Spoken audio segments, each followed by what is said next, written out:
अगर आपका LED bulb इस तरह से ब्लिंकिंग कर रहा है तो उसको कैसे आप ठीक करेंगे इस वीडियो के माध्यम से जान पाएंगे। यहाँ पर मैं आपको पहले ये एलईडी बल्ब दिखा देता हूँ। ये कॉम्पैक्ट का 7 वॉट का एलईडी बल्ब है। यहाँ पर कस्टमर द्वारा परचेज की गई डेट डली हुई है और यहाँ पर इस एलईडी बल्ब को खोलने के लिए ये डिफ्यूजर जो है इससे हमें निकालना होगा। तो चलिए इसे निकालते हैं। तो इस तरह से मैं डिफ्यूजर जो है उसे निकाल देता हूँ और यहाँ पर हमें सबसे पहले इसकी एमसीपीसीबी दिख रही है। डिफ्यूजर अलग रख देते हैं और एमसीपीसीबी को आपको गौर से देखना है। यहाँ पर आप देखेंगे इसकी एसएमडी जो है वो हमें ठीक दिख रही है, हालांकि कुछ हीट हुई है लेकिन फिर भी एसएमडी सही है। चलिए इसे दोबारा से मैं आपको टेस्ट करके दिखाता हूँ। यहाँ पर आप देखेंगे इस तरह की ब्लिंकिंग जो है ये एलईडी बल्ब कर रहा है। तो एसएमडी दिखने में सही लग रही है और ऐसी स्थिति में मैं आपको एक बार फिर से पावर मॉनिटर में चेक करके दिखा देता हूँ। पावर मॉनिटर में आप पावर को फ्लक्चुएट होता हुआ देखेंगे। क्योंकि ये एलईडी बल्ब ब्लिंकिंग कर रहा है तो यहाँ पर 2.5 वॉट तक पावर मैक्सिमम ये एलईडी बल्ब कंज्यूम कर रहा है। तो अब हम ये हीट सिंक जो है इसे बाहर करेंगे क्योंकि यहीं पर हमारी एमसीपीसीबी कनेक्ट है और यहाँ पर हमें स्पेस देखना है। थोड़ा सा स्पेस हम बना के और ये जो हीट सिंक है इससे निकाल देंगे। तो इस तरीके से निकालने के बाद हमें अंदर ड्राइवर जो है वो दिखाई देगा। अब हमें ड्राइवर भी बाहर करना है। तो ड्राइवर बाहर करने के लिए हमें इसके जो कनेक्शन है B22 कैप के साथ में यहाँ पर हमें सोल्डरिंग आयरन की मदद से इसे मेल्ट करना होगा, जिसके बाद हम इसका ड्राइवर जो है उसे बाहर कर पाएंगे। तो यहाँ पर मैं सोल्डरिंग आयरन की मदद से इस तरह से इसका ड्राइवर जो है उसे बाहर कर लेता हूँ। यहाँ पर आप देख पाएंगे इसका ड्राइवर जो है उसे हमने बाहर कर लिया है। और यहाँ पर हम सबसे पहले मैन्युअली कंपोनेंट देखते हैं। कोई भी कंपोनेंट हमें खराब नहीं दिख रहा है। यहाँ पर आप देख पाएंगे ये एसएमडी कंपोनेंट है और इस साइड पे ये जो कंपोनेंट है ये डिप कंपोनेंट है और ये भी सही है।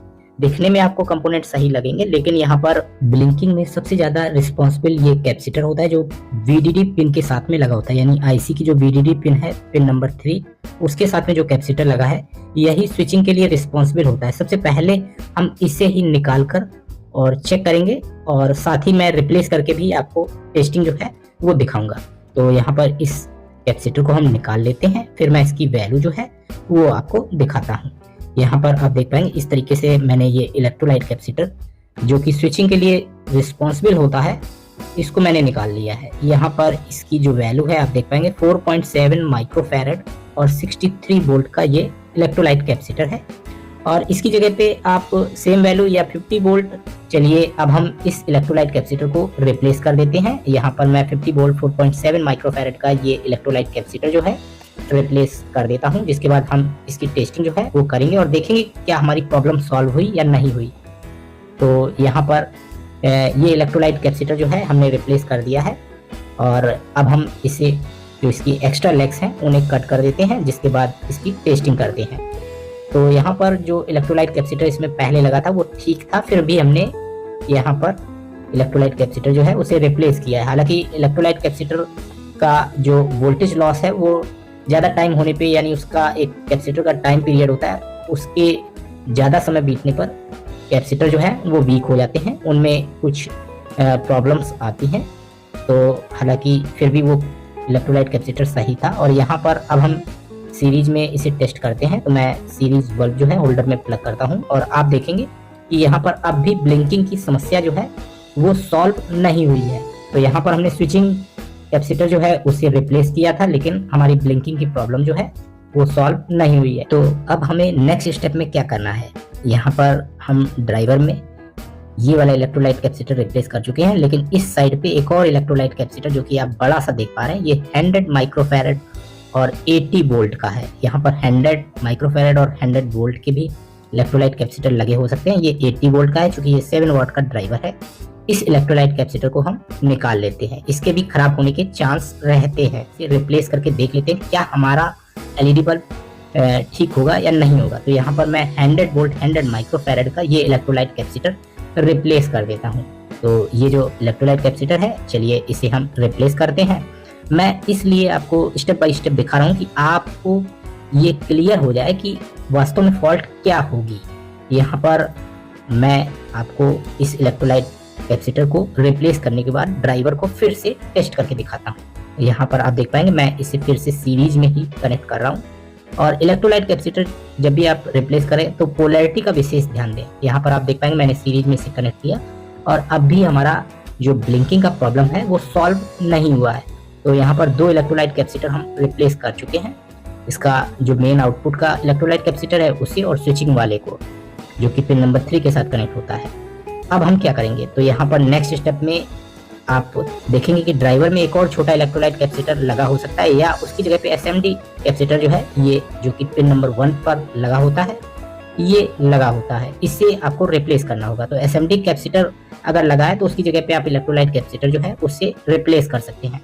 यहाँ पर रिप्लेस करने का तरीका, इस साइड की पिन आप देखेंगे जहाँ पे इलेक्ट्रोलाइट कैपेसिटर लगा था, ये हमारा ये वाली ट्रैक यानी ये जो बड़ा इलेक्ट्रोलाइट कैपेसिटर है इसकी नेगेटिव पिन जो है इस ट्रैक तक आई है। तो यहाँ पर हमें जो इलेक्ट्रोलाइट कैपेसिटर रिप्लेस करना है वो है 50 वोल्ट 2.2 माइक्रोफैरड, या आप 4.7 माइक्रोफैरड का भी यूज कर सकते हैं।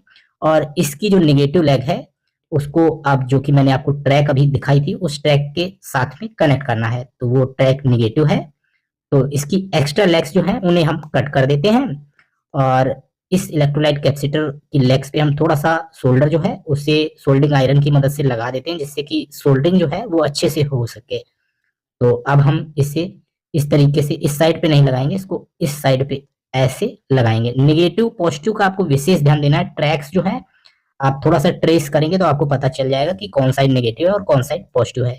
तो इस तरह से ये इलेक्ट्रोलाइट कैपेसिटर जो है हमने लगा दिया है एसएमडी कैपेसिटर निकालने के बाद। चलिए एक बार फिर से हम टेस्टिंग करते हैं, और यहाँ पर हमारा जो प्रॉब्लम है वो सॉल्व होता है या नहीं होता है आप देख पाएंगे। तो इस तरह से मैंने इसे फिर से सीरीज में टेस्ट किया, लेकिन यहाँ पर आप देख पाएंगे अब भी ब्लिंकिंग की प्रॉब्लम आ रही है। तो मैं आपको यहाँ पर बताना चाहूंगा कि मैंने बहुत पहले भी इस टॉपिक पे एक वीडियो बनाया था, जिसमें मैंने आपको बताया था कि उसमें जो हमारा ड्राइवर है वो उसके सभी कंपोनेंट सही थे और फिर भी उसमें ब्लिंकिंग की प्रॉब्लम थी। तो ऐसी स्थिति में जो एसएमडी है, जो कि एमसी पीसीबी में लगी होती है, उनके ड्राई सोल्ड होने के कारण भी कई बार ये स्थिति आती है। हो सकता है कुछ देर सही से जलने के बाद कुछ देर बाद ब्लिंकिंग करने लगे। तो ऐसी स्थिति जो है वो ड्राई सोल्ड की प्रॉब्लम की वजह से आती है, और यहाँ पर वही स्थिति हो रही है। तो अब हम क्या करेंगे, यहाँ पर एमसी पीसीबी ही रिप्लेस करेंगे। तो यहाँ पर आप देख पाएंगे इसकी जो एमसी पीसीबी में कनेक्शन है ड्राइवर के, उनको हम पहले निकालते हैं। फिर इसमें जो स्क्रू लगे हैं इन स्क्रूज को हमें निकालना होगा, जिसके बाद ये एमसी पीसीबी जो है हम इस हीट सिंक से निकाल पाएंगे। तो मैं ये बाद में प्रोसेस करूंगा, पहले मैं यहाँ पर ये 9 वाट की एमसी पीसीबी जो है इससे ही डायरेक्ट कनेक्ट करके आपको टेस्टिंग जो है वो करके दिखा दूं, जिससे कि आपका कंफ्यूजन जो है वो दूर हो जाए कि एमसी पीसीबी वास्तव में खराब थी या नहीं थी। तो यहाँ पर हम पॉजिटिव पॉइंट जो है वो ड्राइवर का रेड वायर कनेक्ट कर देते हैं एमसी पीसीबी के साथ, और जो नेगेटिव वाला पॉइंट है उससे हम ये 2 एसएमडी छोड़ के इस जगह पे एमसी पीसीबी में ट्रैक को स्क्रैच करके नेगेटिव पॉइंट बना लेते हैं। क्योंकि इस ड्राइवर का जो आउटपुट है वो 7 एसएमडी एलईडी जो कि 9 वोल्ट की है का टोटल वोल्टेज जो है उतना ही आउटपुट करेगा। तो यहाँ पर हमने थोड़ा सा सोल्डरिंग फ्लक्स लगाने के बाद उस जगह पे सोल्डर जो है वो लगा दिया है, जिससे कि वो पॉइंट जो है बन चुका है जहां पे हमें नेगेटिव ड्राइवर का जोड़ना है। तो इस तरह से हमने ड्राइवर जो है एमसी पीसीबी के साथ कनेक्ट कर दिया है। अब मैं आपको इस ड्राइवर को चेक करके दिखाता हूँ इसमें ब्लिंकिंग की प्रॉब्लम सॉल्व हुई है या नहीं हुई है। तो यहाँ पर हम सीरीज के साथ में इसे कनेक्ट करते हैं। आप देखेंगे कि जो ब्लिंकिंग की प्रॉब्लम है वो सॉल्व हो चुकी है, और मुख्य कारण जो है इसमें एमसी पीसीबी ही थी। एमसी पीसीबी में जो एसएमडी एलईडी लगी हैं वो ड्राई सोल्ड हो गई थी, जिसकी वजह से ब्लिंकिंग की प्रॉब्लम जो है वो आ रही थी। तो इस तरह से ब्लिंकिंग की प्रॉब्लम जो है उसके कई सारे अलग अलग रीजंस हो सकते हैं, और सभी तरह के रीजन जो है आपने इस वीडियो के माध्यम से समझ लिए होंगे। यहाँ पर हमने इसे 7 एलईडी के बाद जो नेगेटिव है वो दिया था। अब मैं एमसी पीसीबी के जो नेगेटिव पॉइंट है उसी के साथ में आपको कनेक्ट करके ये भी क्लियर कर दूं कि इसमें 9 वॉट की अगर एमसी पीसीबी को कनेक्ट करेंगे तब भी ये एलईडी बल्ब जो है प्रॉपर वर्क नहीं करेगा, क्योंकि ये 7 वॉट का एलईडी बल्ब है और यहाँ पे जो आउटपुट वोल्टेज है वो कम है। ऐसी स्थिति में भी ब्लिंकिंग की प्रॉब्लम जो है आपको देखने को मिलेगी। तो आपके सभी कंफ्यूजन जो है वो इस वीडियो के माध्यम से क्लियर हुए होंगे कि ब्लिंकिंग की प्रॉब्लम जो है उसे कैसे सॉल्व करना है और किन किन वजहों से ब्लिंकिंग की प्रॉब्लम हो सकती है। एमसी पीसीबी की एसएमडी एलईडी अगर वीक हो जाती है ऐसी स्थिति में भी ब्लिंकिंग की प्रॉब्लम आती है, और ड्राई सोल्ड होती है ऐसी स्थिति में भी ब्लिंकिंग की प्रॉब्लम जो है वो आती है। चलिए अब हम इस एलईडी बल्ब की पुरानी एमसीपीसीबी को निकाल कर नई एमसीपीसीबी इसमें लगाने के बाद और एलईडी बल्ब को कंप्लीट फिक्स कर देते हैं। इसके बाद टेस्टिंग करते हैं। तो यहाँ पर आप देख पाएंगे मैंने इस तरह से इस एलईडी बल्ब में नई एमसीपीसीबी जो है उसको लगा दिया है और उसको 7 वॉट ही रखा है। 9 वॉट की थी लेकिन हमने उससे थोड़ा सा अपडेट कर दिया है। 7 वॉट का पॉइंट जो है उसे हमने बना लिया था जैसा कि आपने देखा। और अब हम इसे हाउसिंग में फिक्स करते हैं और उसके बाद फाइनल टेस्टिंग जो है कंपोनेंट परचेस कर सकते हैं। वीडियो के डिस्क्रिप्शन में व्हाट्सएप का कैटलॉग लिंक दिया गया है जहां पर आप अपने जरूरत के रिपेयरिंग के कंपोनेंट जो है सिलेक्ट करके ऑर्डर प्लेस कर सकते हैं। तो यहाँ पर आप देख पाएंगे ये एलईडी बल्ब जो है प्रॉपर तरीके से अब वर्क कर रहा है। किसी भी तरह की कोई ब्लिंकिंग नहीं है और 6.6 वॉट पावर कंज्यूम कर रहा है, यानी ये लगभग 7 वॉट पावर भी कंज्यूम कर रहा है जो कि इस एलईडी बल्ब पे मेंशन है। क्योंकि ये 7 वॉट का ही एलईडी बल्ब है। तो यहाँ पर मैं उम्मीद करता हूँ कि आपको ब्लिंकिंग की प्रॉब्लम जो कि एलईडी बल्ब में आती है के सभी तरह के फॉल्ट की इस वीडियो के माध्यम से जानकारी हो गई होगी। आज के वीडियो में इतना ही। Thanks for watching. Have a nice day.